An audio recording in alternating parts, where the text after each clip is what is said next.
मेरे दर्शकगण, मैं एडवोकेट के बी सिंह आपका स्वागत करता है। आज मैं आपको भारतीय न्याय संहिता की धारा 118 के संबंध में बताऊंगा। आप लोग ध्यानपूर्वक सुने और लाभ उठाएं। भारतीय न्याय संहिता की धारा 118 खतरनाक अपराधों या साधनों से जानबूझकर चोट और जानबूझकर गंभीर चोट से संबंधित है।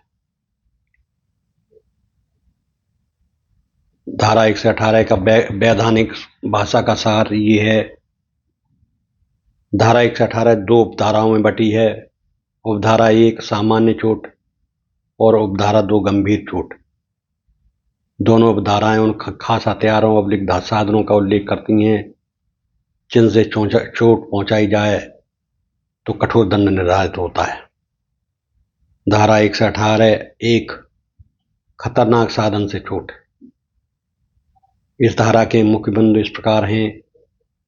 नंबर 1, कोई भी व्यक्ति धारा 122(1) में दिए गए अपवाद को छोड़कर निम्न माध्यम से जानबूझकर चोट पहुंचाए।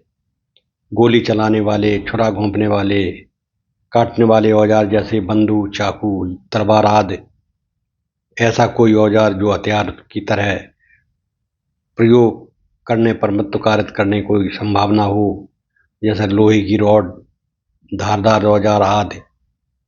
आग या कोई गर्म पदार्थ, गर्म तेल, पिघला हुआ धातु आदि।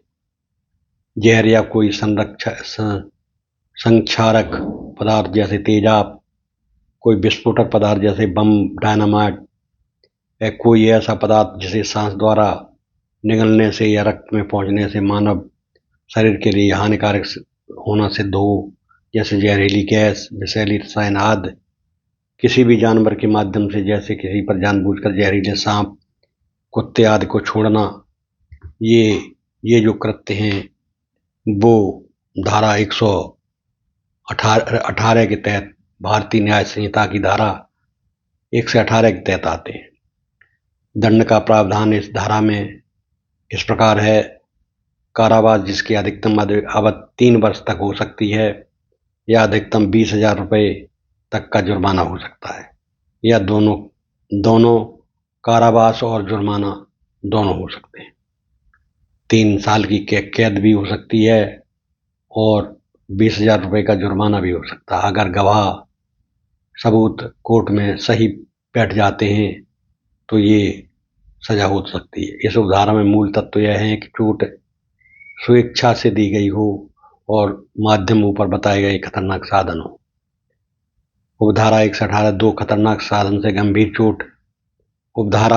यह उपधारा तब लागू होती है जब उपधारा 1 से बनाए गए किसी भी हथियार और साधन से जानबूझकर गंभीर चोट पहुंचाई जाए, या धारा 122(2) के अंतर्गत आने वाला अपवाद लागू न हो। मुख्य बिंदु हैं वही सारे माध्यम: गोली, छुरा, आग, जहर, एसिड, विस्फोटक, विषैली गैस, जानवर आदि।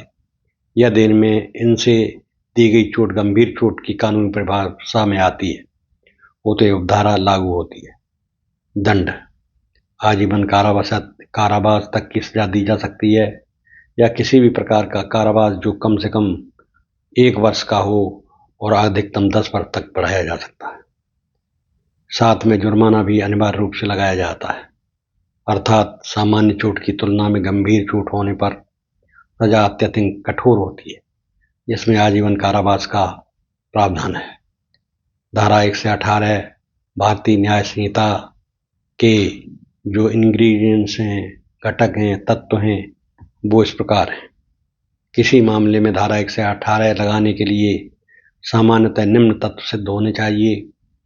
नंबर 1, आरोपी की स्वेच्छा, इंटेंशन या नॉलेज से चोट या गंभीर चोट पहुंचाना। नंबर 2, चोट खतरनाक हथियार या साधन से दी गई हो, जैसा कि धारा में वर्णित है।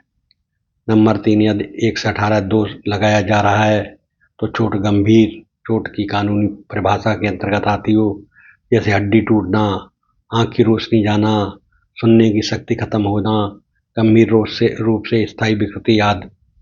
यह परिभाषा अन्य धाराओं में दी जाती है। इन तत्वों के अभाव में सामान्यतः अन्य सामान्य धाराएं जैसे साधारण चोट और गंभीर चोट वाली लग सकती है, पर 118 नहीं। संज्ञान: कई कानूनी स्रोतों के अनुसार धारा 118 के अपराध सामान्यतः निम्न प्रकार के माने जाते हैं। नंबर 1, ये संज्ञेय अपराध होते हैं, अर्थात पुलिस बिना वारंट के गिरफ्तार कर सकती है। ये सामान्यतः गैर जमानती माने जाते हैं, विशेषकर 118(2) के अंतर्गत गंभीर चोट का मामला हो, क्योंकि सजा की सीमा बहुत अधिक है। 118(1) के मामलों में किसी भी मजिस्ट्रेट द्वारा संज्ञान लिया जा सकता है, जबकि 118(2) जैसे गंभीर प्रकरणों में प्रायः प्रथम श्रेणी मजिस्ट्रेट या उससे ऊपर की अदालत संज्ञान लेती है।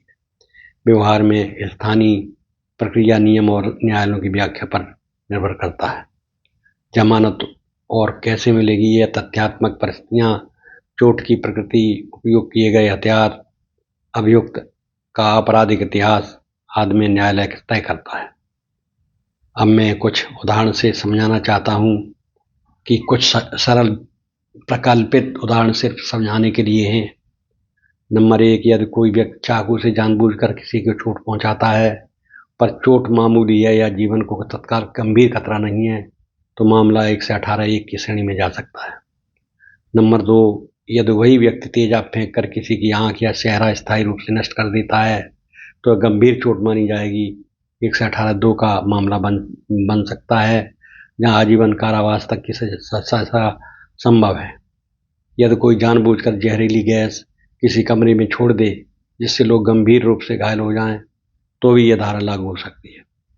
महत्वपूर्ण व्यवहारिक बिंदु: धारा 118 का उद्देश्य यह है कि जो व्यक्ति विशेष रूप से खतरनाक साधनों से दूसरों को चोट पहुंचाए, उसे साधारण चोट की अपेक्षा कहीं कठोर दंड मिले, क्योंकि ऐसे साधन प्रायः मृत्यु या स्थायी अपंगता की अधिक संभावना रहती है। यदि घटना अचानक उकसावे की परिस्थिति में हुई हो, तो धारा 122 के विशेष अपवाद में आए, तो मामला 118 के बजाय 122 की उपधाराओं में के अंतर्गत आ सकता है, जिससे दंड की प्रकृति बदल सकती है। ध्यान रहे, किसी भी विशेष प्रकरण में सही धारा लगाना जमानत, मुकदमे की रणनीति आदि के लिए संबंधित पक्ष को सक्षम अधिवक्ता से व्यक्तिगत कानूनी परामर्श लेना चाहिए, क्योंकि न्यायालय तथ्य और मंशा दोनों का सूक्ष्म मूल्यांकन करते हैं। इस प्रकार आपने देखा कि धारा 118 2 धाराओं में बटी हुई है। 118(1) जो कम गंभीर चोट होती है और इसमें सजा भी कम है, 3 वर्ष तक की सजा है, जुर्माना 20,000 रुपये का है, और जबकि इसमें गंभीर चोट है, स्थायी अपंगता जिसमें हो जाती है, उसमें आजीवन कारावास तक की सजा होती है। इस प्रकार आपने देखा कि धारा 118 भारतीय न्याय संहिता की धारा 2 भागों में बटी है, जिसमें दूसरी जो धारा है, दूसरा भाग है, वो बहुत ही कठिन है, और इसमें अगर कोई आदमी फंस जाए तो आजीवन कारावास की सजा भी हो सकती है। अब मैं अगले वीडियो में आपसे फिर मुलाकात करूंगा। तब तक के लिए धन्यवाद।